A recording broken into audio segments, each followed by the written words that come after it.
नमस्कार, एक बार फिर से आप सभी का स्वागत है क्लास 11th के सोशियोलॉजी में। देखिए, आज हम समाज शास्त्र के बारे में बात करने वाले हैं और ये पहला चैप्टर है आपके सिलेबस के लिए क्लास 11th का। और ये पार्ट 1 है क्योंकि चैप्टर बड़ा है, इसलिए हमने इसे कई पार्ट में विभाजित किया है ताकि आपको समझने में आसानी हो। तो आइए शुरुआत करते हैं समाज शास्त्र को, जो क्लास 11th के बहुत ही इंपॉर्टेंट सब्जेक्ट्स में है। तो शुरुआत करते हैं सबसे पहले पॉइंट से। सबसे पहला पॉइंट हमारा है समाजशास्त्र के बारे में कि समाजशास्त्र किसे कहते हैं। समाजशास्त्र मुख्य रूप से समाज, सामाजिक संबंधों मतलब समाज के जो रिलेशन होते हैं, जो समाज में रहने वाले लोग होते हैं उनके रिलेशन, सामाजिक जीवन, समाज के अंदर होने वाली घटना, व्यक्तियों के व्यवहार एवं कार्यों के सामाजिक समूह एवं सामाजिक कार्यों का अध्ययन करने वाला विषय होता है। समझ लीजिए कि समाजशास्त्र क्या होता है। तो देखिए, इसमें अक्सर जो है हम सिर्फ और सिर्फ समाज के बारे में बात करते हैं, सामाजिक संबंधों के बारे में बात करते हैं, समाज के अंदर हो रहे लोगों के जीवन के बारे में बात करते हैं, समाज के अंदर होने वाली घटनाओं के बारे में बात करते हैं और जो समाज के अंदर लोग रहते हैं उनके व्यवहार के बारे में बात करते हैं, उनके कामों के बारे में बात करते हैं, उनके समूह के बारे में बात करते हैं। इन्हीं सब चीजों का जो अध्ययन होता है वही समाजशास्त्र कहलाता है। यह एक आधुनिक विज्ञान है, ध्यान समझिएगा, यह एक आधुनिक विज्ञान है। इसमें मानव के मतलब इंसान के व्यवहार और उनके कामों पर विशेष रूप से ध्यान केंद्रित किया जाता है। मुख्यतः अगर आपसे समाजशास्त्र के बारे में पूछा जाए तो आप इसमें बताएंगे कि समाज के अंदर रहने वाले व्यक्तियों के व्यवहार का अध्ययन ही समाजशास्त्र का अध्ययन कहलाता है या फिर समाजशास्त्र कहलाता है। इसमें मुख्य रूप से आपको अलग से किसी भी अन्य टॉपिक के ऊपर ध्यान नहीं देना है, सिर्फ और सिर्फ सामाजिक जीवन, सामाजिक व्यवहार, सामाजिक कार्य, सामाजिक समूह मतलब सब कुछ जो है वो समाज से ही जुड़ा हुआ होता है।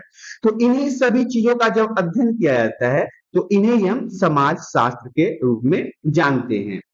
आगे हम आपको बताना चाहेंगे कि अगला स्लाइड हमारा कहता है कि हमें इतिहास जो है, हमारा जो इतिहास है, हिस्ट्री जो है, और अपने जीवन कथा को समझने एवं समाज के इन दोनों संबंधों को समझाने में भी समाजशास्त्र सहायता प्रदान करती है। देखिएगा, हमारा जो इतिहास है, हमारा जो हिस्ट्री है, इसके अलावा जो मानव का जीवन है मतलब मानव जो हम समाज में जीते हैं, इन दोनों को समझने में समाजशास्त्र क्या करता है, मदद करता है। हमारे पुराने समय को भी समझाने में मदद करता है और वर्तमान में जो हम जीवन जी रहे हैं उसे दोनों को समझाने में मदद करता है।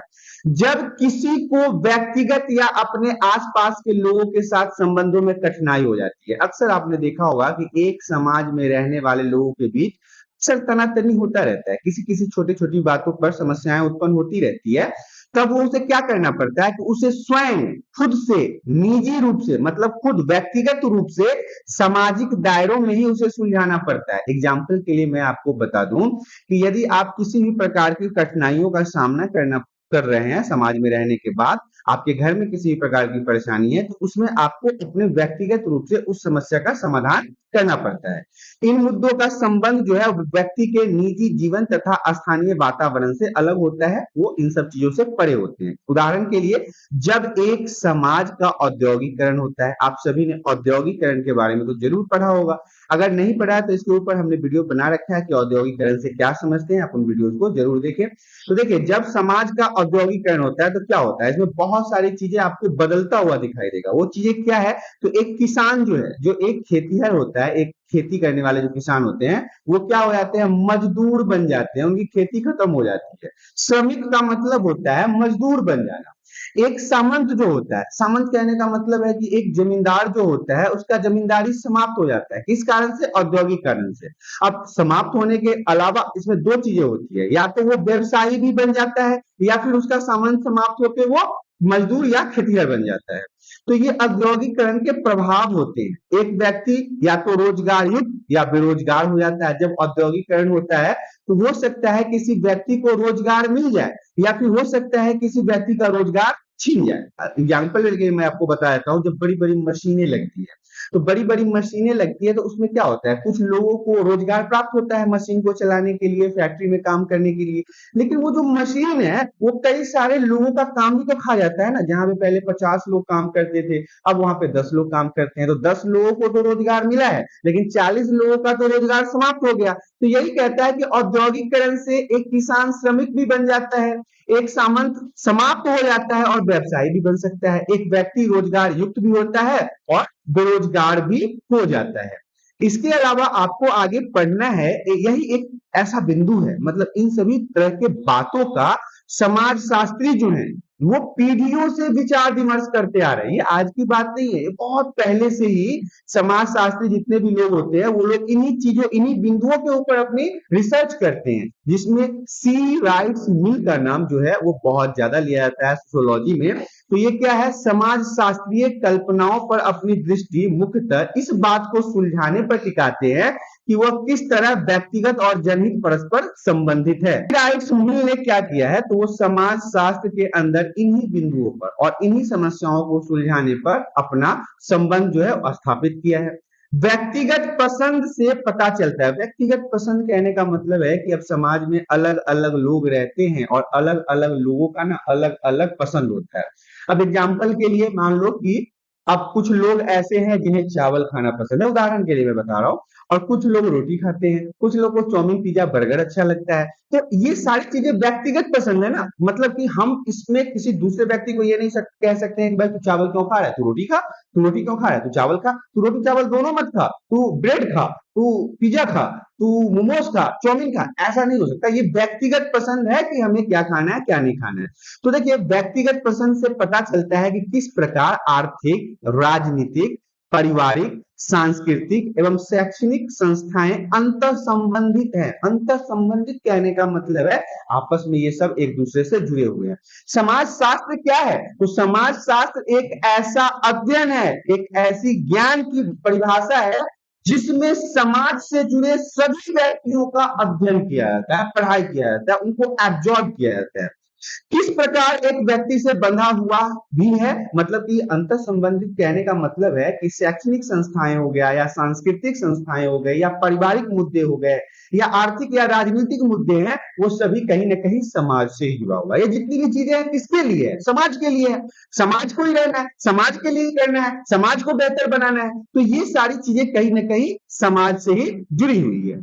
इसके अलावा समाज शास्त्र जो है सामाजिक जीवन, समूहों और समाजों का अध्ययन है। ऑलरेडी हमने कई बार बता दिया अभी तक आपको कि समाज शास्त्र में क्या होता है। तो जो आम इंसान समाज में रहते हैं उनके जीवन से जुड़ी हुई बातों को लिया जाता है।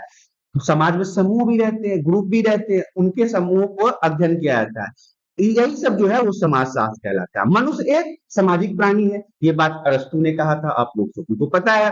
तो देखिए समाजशास्त्र ऐसा कार्य करने वाला पहला विषय नहीं है। हम ये नहीं कह सकते कि समाजशास्त्र ने सब कुछ सही कर दिया, समाजशास्त्र ने हमारे समाज को चलाया है, समाजशास्त्र के ज्ञान भी हमारे समाज चले, नहीं। लोगों ने हमेशा उस समाज के समूह को देखा और समझा जिसमें वो रहते हैं। जहां पे भी आप रहते हो उस समाज को आप बेहतर बनाने की कोशिश करते हो ना, साफ सफाई रखते हो ना, लोगों को अच्छे ज्ञान की अपेक्षा रखते हो ना कि लोग अच्छे रहेंगे, हम अच्छे रहेंगे, लोग भी अच्छे रहेंगे।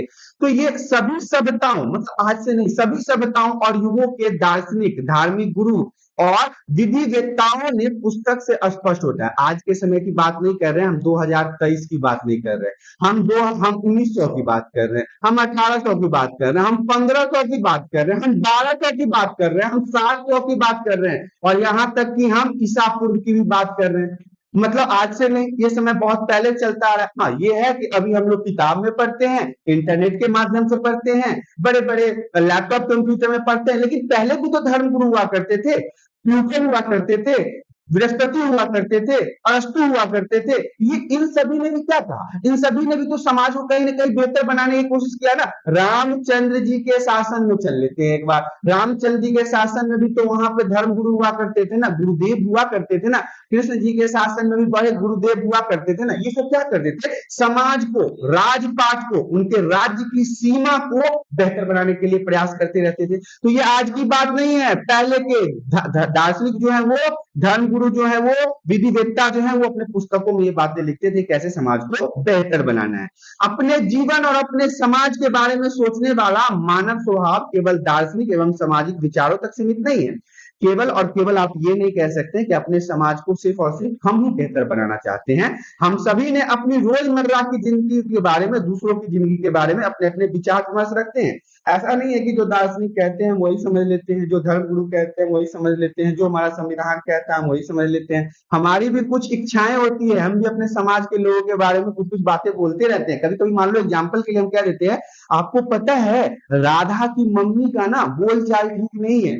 अब राधा की मम्मी का बोल चाल ठीक नहीं है तो ये तो हम अपने तर्क से कह रहे हैं ना कि राधा की मम्मी का बोल चाल ठीक नहीं है, लेकिन व्यक्तिगत हमारा है ये। अब राधा की मम्मी भी तो कह रही होगी ना कि अरे यार वो कुसुम की भी मम्मी का यार कैसा हाल है, बोलती कैसे है। तो ये सब अपना अपना पर्सनल ओपिनियन हो सकता है यहाँ पे। इसके अलावा ये रोजाना की जो हमारी धारणाएं हैं, हमारी समान बौद्धिक समझ ही है जिसके अनुसार हम अपने जीवन को जीते हैं। देखिए एग्जाम्पल के लिए एक और बात बता देता हूँ। समाज में अलग अलग लोग रहते हैं, अलग अलग ज्ञान के लोग रहते हैं, अलग अलग पढ़ाई करने वाले लोग रहते हैं। तो कुछ समाज में आप देखोगे कि चलो अगर हमारे सामने वाले से लड़ाई भी हो गई तो हम ज्यादा कुछ नहीं बोल के उन चीजों को ना बड़ा मतलब नॉर्मली तरीके से संभालने की कोशिश करते हैं। लेकिन कहीं कहीं देखोगे कि जो लोगों के अंदर ज्ञान नहीं है, जो लोग ज्यादा ज्ञानी नहीं है, वो तुरंत मारपीट गाली गलौज पे उतार हुआ आते हैं। तो ये हमारी बौद्धिक क्षमता है, हमारे सोचने की क्षमता है, हमारे ज्ञान का पिटारा ही तो हमें समेट के रखता है। जिनके पास ज्ञान का पिटारा नहीं, वो लड़ने के लिए तैयार हो जाते हैं।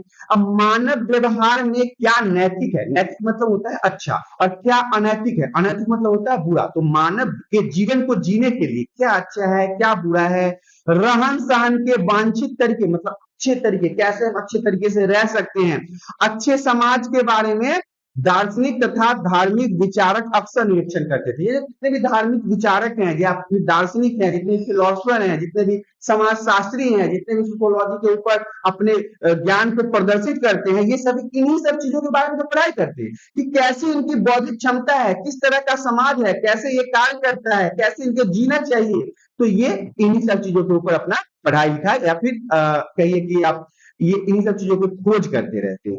समाजों का अनुभविक अध्ययन समाज शास्त्रियों के कार्य का एक अहम हिस्सा है। समाज शास्त्रियों का काम ही है कि समाज में रहने वाले व्यक्तियों के ऊपर अध्ययन करना कि वो कैसे जीते, उनको और बेहतर कैसे बनाया जा सकता है।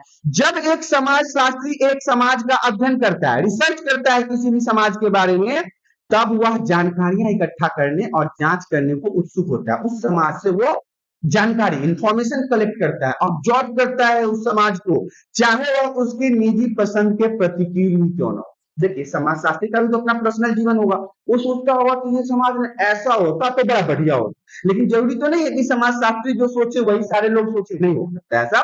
तो चाहे वो उसके मन पसंद हो ना हो, उसे उस समाज के इंफॉर्मेशन को कलेक्ट करना ही। एग्जाम्पल के लिए समझ लीजिए, मैं आज तक न्यूज चैनल की अगर बात कर लूं, आप सभी आज तक न्यूज चैनल के बारे में जानते हैं, वहां पे बहुत बड़े बड़े एंकर बैठते हैं जो न्यूज रीड करते हैं, न्यूज पढ़ते हैं।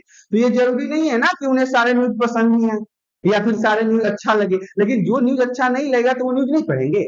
अब मान लो किसी जगह पे कोई खून हो गया है, अब खून का न्यूज हमें अच्छा नहीं लग रहा कि नहीं भैया हम नहीं पढ़ेंगे, तो क्या आज तक न्यूज चैनल वाले वो खून वाला न्यूज नहीं बताएंगे? बताना पड़ेगा ना, चाहे वो इनके इच्छा हो या ना हो, उन्हें वह न्यूज पढ़ना ही पड़ेगा। एग्जाम्पल के लिए एक बार और समझ लीजिए, जरूरी नहीं है कि समाज में सभी लोग जो है वो नरेंद्र मोदी को पसंद करते हैं। तो ऐसे में अगर सारे एंकर जो न्यूज रीड करते हैं वो नरेंद्र मोदी को पसंद नहीं करते हैं, इसका क्या मतलब? वो नरेंद्र मोदी का न्यूज नहीं चलाएंगे, चलाना पड़ेगा ना, पसंद हो या ना हो। तो ये एग्जाम्पल था। अब हम आपको आगे की स्लाइड में लेके चलते हैं। अगला स्लाइड में हमारा कहता है समाज का परिचय।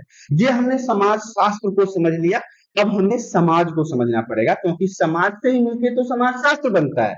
तो अब हम समाज के बारे में जान लेते हैं कि समाज क्या होता है। तो देखिए, समाज शब्द का प्रयोग आम बोलचाल की भाषा में लगभग सभी लोग करते हैं। हम लोग सभी करते हैं कि समाज, जैसे कि हम लोग कहते हैं हमारे यहाँ ना, हमारे समाज में ना ये पूजा होता है, हमारे समाज में ना ये संस्कृति है, हमारे समाज में ना लोग बड़े ही गंभीर रूप से रहते हैं, ज्यादा हल्ला नहीं करते। तो ये समाज का क्या मतलब है? जहाँ पे आप रहते हो और जहाँ पे आपके जान पहचान के लोग हैं, उन्हीं से तो समाज बनता है।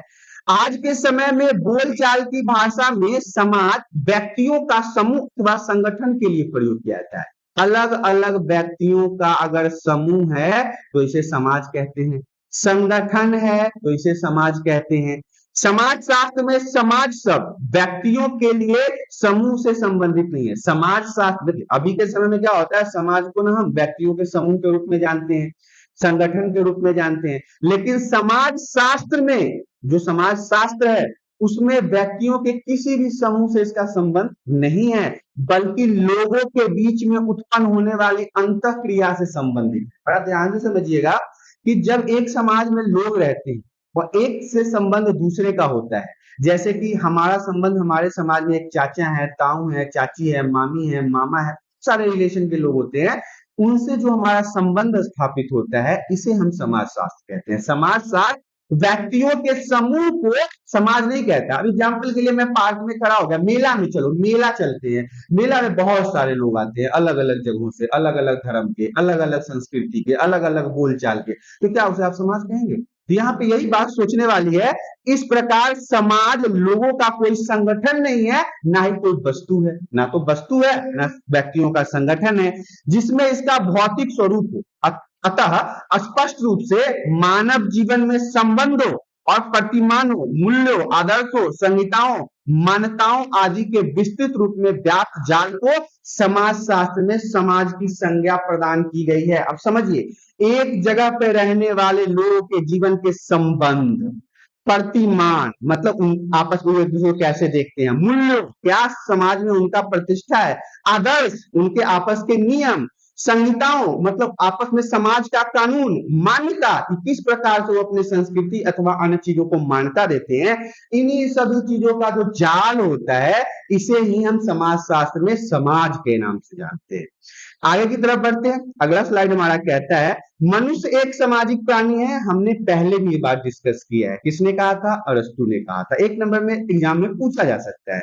हम सभी लोग समाज में रहते हैं। कोई भी व्यक्ति ऐसा है जो जंगलों में रहता हो, पानी में रहता हो, आकाश में रहता हो, दूसरे ग्रह पे रहता हो, चंद्रमा पे रहता हो, सभी कहीं ना कहीं समाज में ही रहते हैं। समाज में ही मानव जीवन है। आप अगर समाज से किसी व्यक्ति को निकाल दे तो वो जी नहीं पाएगा, वो मर जाएगा।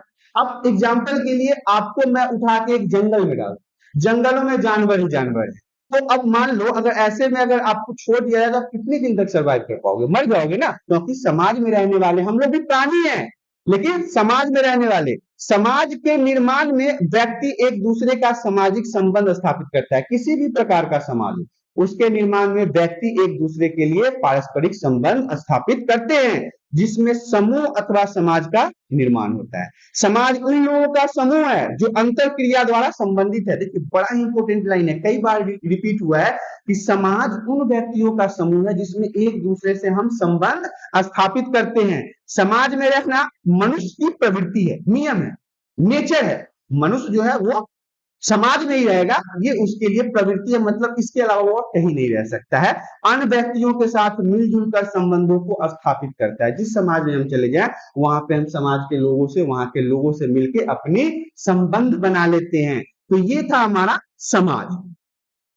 अब आपको कंटिन्यू पार्ट 2 करना होगा क्योंकि ये बड़ा टॉपिक है, तो इसे मैं धीरे धीरे डिस्क्राइब करूंगा।